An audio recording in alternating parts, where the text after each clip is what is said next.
మీ diesel engine కి అస్సలైన dum echo blue. హైదరాబాద్లో అరగంట వర్షం అతలాకుతలం చేసింది మహానగరాన్ని.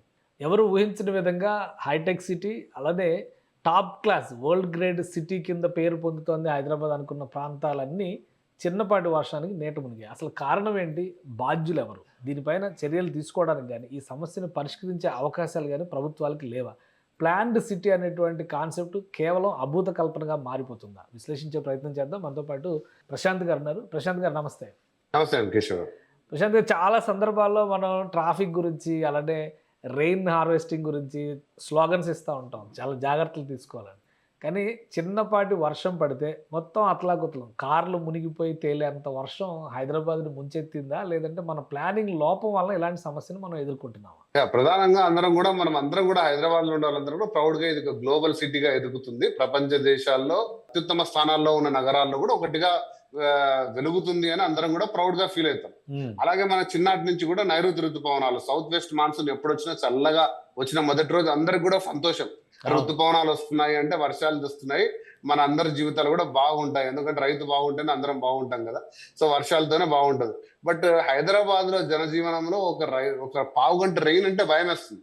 ప్రధానంగా కూడా నిన్న వర్కింగ్ డే అంటే నిన్న ఫర్ ఎగ్జాంపుల్ సాయంత్రం 4:30-5 గంటలకు చల్లటి వర్షం ఎంజాయ్ చేస్తూ కార్ స్టార్ట్ చేసిన పావు గంటకి అసలు ఎటు వెళ్తున్నాము అనేది కూడా అర్థం కాలేదు. అంటే మీకు దాదాపుగా 2-3 రోజులు నాన్ స్టాప్ గా వర్షాలు పడితే ఆ నీళ్లు డ్రైన్స్ ద్వారా నదుల్లో కూడా వెళ్ళలేని పరిస్థితి వచ్చినప్పుడు నీళ్లు రోడ్ల మీద ఆగడం మనకు తెలుసు. అటువంటిది పావు గంట వర్షం కూడా మనము రోడ్డులో నుంచి నీళ్లు వెళ్ళలేకపోతున్నాయంటే తప్పు ఎక్కడుందో నాకు అర్థం కావట్లేదు. ఒకటి, కాంక్రీట్ జంగల్స్. అఫ్ కోర్స్ మనం ర్యాపిడ్ అర్బనైజేషన్, ఎక్కడ కూడా నీళ్లు భూమిలోకి ఇంకే సాధనమే లేదు. అంటే నీళ్ళ లేదు కదండి, పోర్ ల్యాండ్ ఉంటేనే కదా నీళ్లు వెళ్ళేది. ఉండేదంటే బీటీ రోడ్లు, సిసి రోడ్లే ఉన్నాయి. ఫ్లైఓవర్లు ఉంటాయి, బీటీ రోడ్స్ ఉంటాయి. సో దానికి ప్రాపర్ గా డ్రైనేజ్ సిస్టమ్స్ అంటూ ఇక్కడ లేదు. 2 డ్రైన్స్, అంటే రెయిన్ వాటర్ కలెక్ట్ చేసుకొని కిందికి నింపే డ్రైన్స్ ఉన్నాయి చూసారా, అవి నేను చూసాను నిన్న. అంటే దాదాపు స్టక్ అయినప్పుడు వెళ్ళి చూస్తే అవి పావు గంటకే పారుతున్నాయండి. పావు గంట నీళ్లు హోల్డ్ చేసుకునే డ్రైన్స్ ఎక్కడికి పోతున్నాయో తెలియదు. ఇక మనం ఎంత తక్కువ మాట్లాడుకుంటే అంత మంచిది. ఏంటంటే డ్రైనేజ్ సిస్టమ్, సీవేజ్ సిస్టమ్ ఏదైతే అండర్ వాటర్, అంటే భూమి కింద ఈ డ్రైన్స్ అన్ని వెళ్ళి మన ప్లానింగ్ లో డ్రైన్ వాటర్ అంటే రెయిన్ వాటర్ హార్వెస్టింగ్, ఇంకో వైపు నుంచి డ్రైనేజ్ వాటర్ పంపింగ్ అనే దానికి సపరేట్ లైన్స్ లేవు కదా, అన్ని ఒకదానిలో 100% అన్ని ఒక దాంట్లో నుంచి ఉన్నాయి. ఇంకోటి అంటే ఇప్పుడు డ్రైనేజ్ కరెక్ట్ గా ఉంటే అది వెళ్ళి కింద ఉండే పైపులు ఏవైతే ఉందో అది డ్రైనేజ్, దాంట్లో సీవేజ్ వాటర్ పోనీయండి, రెయిన్ వాటర్ పోనీ 2 కలవనియండి. ఫస్ట్ ఆ సైజు కొంచెం పెద్దగా ఉండాలి. అవి కాస్త ఎప్పుడు కూడా చెత్తతోటి బ్లాక్ అయి ఉంటాయి. సో వాటర్ ఎప్పుడు పోవాలి అందులోకి, ఎప్పుడు పోయి అది ఎప్పుడు పోవాలి. సో మ్యాన్ హోల్స్ కూడా బ్లాక్ అయిపోయి ఉంటాయి, మ్యాన్ హోల్స్ లో నుంచి వాటర్ పోవాలి లోపలికి. సో అన్ని రకాలుగా కూడా చోక్ పాయింట్స్ ఉన్నాయి. అది అసలు అన్నిటికంటే ఇంపార్టెంట్ మీరు అన్నారు కూడా ర్యాపిడ్ అర్బనైజేషన్. ఇప్పుడు మనం హైదరాబాద్ ఎంత అభివృద్ధి చెందుతుందంటే, నేను చెప్పేది వెస్ట్ ఆఫ్ ది హైదరాబాద్. ఇంకా నేను ఈ సౌత్ ఈస్ట్ అంటే ఏదైతే మాట్లాడాల్సిన అవసరం లేదు. ఎందుకంటే అందులో ఉన్న లోటుపాట్లు, అందులో అర్బనైజేషన్ తక్కువ, అంటే అంత శాతం జనాభా అక్కడ పెరగట్లేదు. ఇంత ర్యాపిడ్ అర్బనైజేషన్, ఇది ఓపెన్ ప్లేస్ ని మీరు రోడ్లు చేస్తున్నారు, ఫ్లైఓవర్లు కడుతున్నారు, కమర్షియల్ పర్మిషన్స్ ఇస్తున్నారు, రెసిడెన్షియల్ పర్మిషన్స్, అది కూడా 50 floors 60 floors, అంటే లక్షల జనాభా ఇక్కడికి వస్తున్నారు. వారి ఆధారిత కమర్షియల్ ఎస్టాబ్లిష్మెంట్స్ వస్తున్నాయి. మరి ఇంత జరుగుతున్న ఎక్కడ కూడా డ్రైనేజ్ సిస్టమ్ సరి చేయలేకపోవడం, హైదరాబాద్ నడిబొడ్డు అంటే హైదరాబాద్ హార్ట్ లాంటి హైటెక్ సిటీ నడిబొడ్డున మనం ఫిక్స్ చేసుకోలేకుంటే అది అందరికి కూడా సిగ్గుచేట. అంటే అది ఎంత కూడా modern city. Actually heavy rain అంతా కుత్బుల్లాపూర్ సైడ్ పడింది. ఇప్పుడు మనం మాట్లాడేది వెస్ట్ హైదరాబాద్ పార్ట్. అంటే ఇదంతా కూడా మోడర్న్ గా ఈ రీసెంట్ 10 years 20 years లో డెవలప్ అయిన ప్లేస్. ఇక్కడ కూడా సరైన డ్రైనేజ్ సిస్టమ్ కానీ, మురికి నీటి నిర్వహణకు సంబంధించినటువంటి వ్యవస్థలు కానీ, హైడ్రా వచ్చి చాలా చెరువులను పునరుద్ధరిస్తుంది కాబట్టి రెయిన్ వాటర్ హార్వెస్టింగ్ పెద్ద ఎత్తున జరుగుతుంది, ఎక్కడా కూడా నీళ్లు స్టాగ్నేట్ అవ్వవు అని చెప్పి నినాదాలు ఇస్తున్నారు. ఇవన్నీ ఒట్టి మాటలేనా? అది మనం ఎస్ అని చెప్పాలండి. ఎందుకంటే నో అని చెప్పడానికి మనకు రుజువులు ఏం లేవు. కేశవ్ గారు, మీరు నేరుగానే హ్యాపీగా వర్షం ఎంత పడినా కూడా కారులో ఇంటికి సరే ఒక 10 నిమిషాల్లో వెళ్లాల్సిన ప్రయాణం అర్ధ గంటలో వెళ్తే మనం దాన్ని ఎస్ అని చెప్పొచ్చు. 10 నిమిషాలు వెళ్లాల్సిన ప్రయాణం నాకు 2 గంటల 30 నిమిషాలు పట్టింది. ఈ పార్టీ ఆ పార్టీ అని సంబంధం లేదండి. యాజ్ అ కమ్యూటర్ గా చాలా ఆవేదన చెందుతున్నారు. ఈ పార్టీ ఆ పార్టీ అనడానికి లేదు.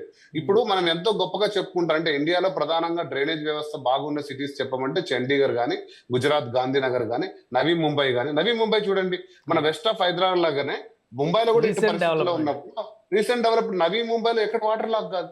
అంటే ప్రాపర్ ప్లానింగ్ తీసుకొని ఆర్కిటెక్ట్స్ తీసుకొని ఇంత పెద్ద ఎక్స్పాన్షన్ లేదా ఒక 50 లక్షల జనాభాకి ఎక్స్పాండ్ అయిపోతున్న హైదరాబాద్ నగరానికి నెక్స్ట్ 10 years లో ఏం కావాలి, అందులో వర్షం పడితే ఎలా బయటకు పంపించాలనే మార్గాలు కూడా ప్రభుత్వాలు చేస్తున్నాయో లేదో చిత్తశుద్ధితో, లేదా ప్లానింగ్ చేసి వాటి అమల్లో ఫెయిల్ అవుతున్నాయా అంటే, నేను ఇప్పుడు మియాపూర్ లో ఉంటానండి. మియాపూర్ లో అయితే రోడ్ సైడ్ డ్రైన్స్ అయితే చూస్తున్నాను, చాలా పగడ్బందీగా లాస్ట్ 1 year గా చాలా వేశారు, కానీ ఫలితం కనపడట్లేదు. అంటే రోడ్డు మీద వాటర్ లాగింగ్ అనేది పోవట్లేదు.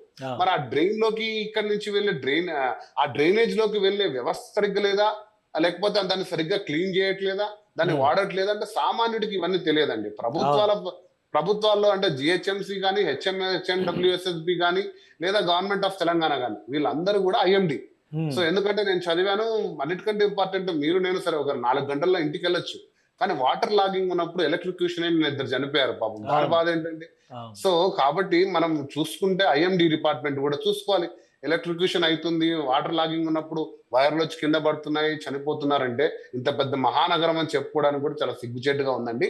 ఇందులో అసలు 1% కూడా దాపరికం ఏం లేదండి. ఇది ఖచ్చితంగా సిగ్గుచేటు మన నగరానికి.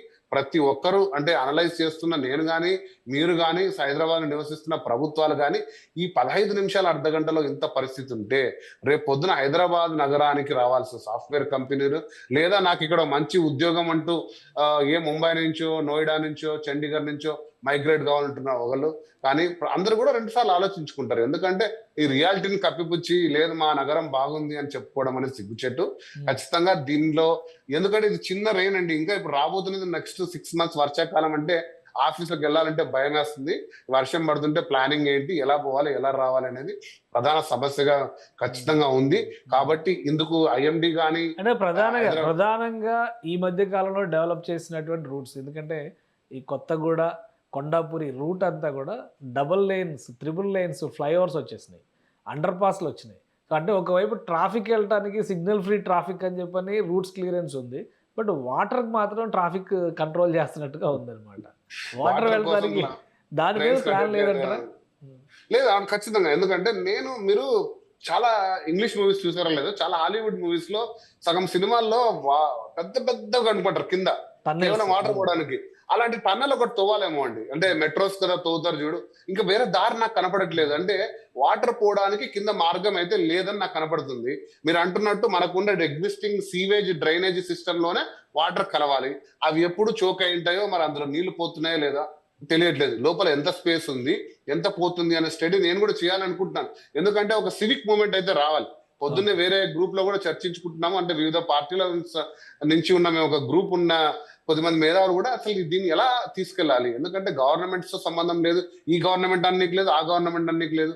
పాయింట్ అనేది ఏంటంటే అందరూ పోటీపడి 50 అంతస్తులు 60 అంతస్తులు పర్మిషన్స్ ఇస్తున్నారు, బట్ దానికి కావాల్సిన ఎమ్యూనిటీస్ కానీ ఇన్ఫ్రాస్ట్రక్చర్ మీద మాత్రం ఎవరు ఫోకస్ పెట్టట్లేదు. 100% అండి. అసలు అక్కడి నుంచి అది కట్టేప్పుడే అంతమంది, వర్షాకాలం మొదలైంది అంతమంది డ్రైనేజ్ పోతుందా లేదా నాకు ఒకసారి భయం వేస్తుంది. అంటే ఎగ్జిస్టింగ్ ప్లేస్ లో చాలా చోక్ పాయింట్స్ ఉన్న ప్లేస్ లో 50 అంతస్తుల బిల్డింగ్ కనపడుతుంటే అది సంతోషపడాలనో బాధపడాలనో అర్థం కావట్లేదు. కాబట్టి ఈ అంశం పైన అయితే దీన్ని ఏదో అట్లా విశ్లేషణ చేసి వదిలిపెట్టడం కాదు, కానీ ప్రభుత్వాలు డెఫినెట్ గా దీన్ని సీరియస్ గా తీసుకోకుంటే ప్రతి ఒక్కరు కూడా ఇబ్బంది పడి ఒక విధంగా ఈ high rise culture, high rise భవన సముదాయాలు వచ్చినాకే ఈ ప్రెషర్ సిటీ ఇన్ఫ్రాస్ట్రక్చర్ మీద ఎక్కువ పెరిగింది అనుకోవాలా? 100% అండి. అర్బనైజేషన్ మీరు ఒక పదం వాడాలి. అర్బనైజేషన్ అంటే బేసిక్ ఇన్ఫ్రాస్ట్రక్చర్ ఉండాలి, మంచినీరు సౌకర్యం ఉండాలి, డ్రైనేజ్ వ్యవస్థ ఉండాలి, తర్వాతే బిల్డింగ్ పర్మిషన్ ఉండాలి. బిల్డింగ్లు మాత్రం పైకెత్తి మంచినీరు సౌకర్యం లేదు. ఇక చూడండి, వేసవి వస్తే వాటర్ ట్యాంకర్లు బోర్లో ఎండిపోవడం ఒక సమస్య, లేదా రెండవ సమస్య. బట్ లాస్ట్ 10 years లో మంచినీటి సమస్య అయితే దాదాపుగా తీర్చారు. అది కేజీ కావచ్చు, ఇంకోటి కావచ్చు, ప్రభుత్వం విజన్ తో వర్క్ చేశారు. నేను అంటే 90% మంచినీటి కొరత వెళ్ళొచ్చారు. కానీ డ్రైనేజ్ వ్యవస్థ అనేది 15 సంవత్సరాలుగా పెరుగుతూ పోతుంది. 2026లో నేను లాస్ట్ ఇయర్ కంటే చూడని సర్ప్రైజింగ్ చూశాను. మరి ఈ మాన్సూన్ ఎలా ఉండబోతుంది, లేదా ఇప్పుడు నెక్స్ట్ 2 months లో ఆ పాయింట్స్ అన్ని కూడా క్లీన్ చేసేసి, చోక్ పాయింట్స్ అన్ని కూడా గార్బేజ్ అంతా తీసేసి, వర్షపాతం ఎంత వస్తే నీళ్లు పోతుందా లేదా ఒక సిస్టమాటిక్ స్టడీ చేసే డిపార్ట్మెంట్స్ ఉన్నాయి. వాటికి జీతాలు పే చేస్తున్నారు మన ట్యాక్స్ పేయర్ మనీనే. సో కాబట్టి వాళ్ళందరూ కూడా స్టడీ చేసి ముఖ్యంగా ఈ ఎలక్ట్రిఫికేషన్ అనేది ఉండకూడదండి. అసలు చనిపోవడం అంటే అండి ఇప్పుడు ఈ సమాజంలో ఇప్పుడున్న పరిస్థితుల్లో వాటర్ లాగి ఎలక్ట్రిక్ వైర్లు వచ్చి అభం శుభం తెలిపి వాళ్ళు ఒక అర్బన్ వరల్డ్ లో చనిపోవడం అనేది అది చాలా దారుణం. తర్వాత అంతసేపు లాగ్ అయిపోయి రేపు అంబులెన్స్లు అలాంటివి స్టక్ కావచ్చు. సో కాబట్టి ఈ అర్బన్ ఏరియాస్ లో ప్రధానంగా west of the Hyderabad office కి లక్షల మంది కమ్యూట్ అయ్యే ఏరియాస్ అలా అని చెప్పి మిగతా వాటిని నేను నెగ్లెక్ట్ చేయమని చెప్పట్లేదు. అంటే ఇప్పుడు ర్యాపిడ్ గా గ్రో అవుతున్న ఏరియాస్ లో మీరు పర్మిషన్ ఇస్తున్న ఏరియాస్ లో ఈ ఇన్ఫ్రాస్ట్రక్చర్ ఉందో లేదో ఒకటి చూసుకోవడం ఒకటి, ఎగ్జిస్టింగ్ ఏరియాస్ లో కూడా ఇంప్రూవ్ చేయడం అనేది ఖచ్చితంగా చేయాలి కేశవ్ గారు. అది వచ్చే వరకు మనం ఖచ్చితంగా దీన్ని విశ్లేషిస్తూ వెళ్ళాలి. అందరూ కూడా దీన్ని చర్చించి ప్రభుత్వాన్ని నిలదీసి ఖచ్చితంగా కూడా ప్రశ్నించాలని నా ఉద్దేశం.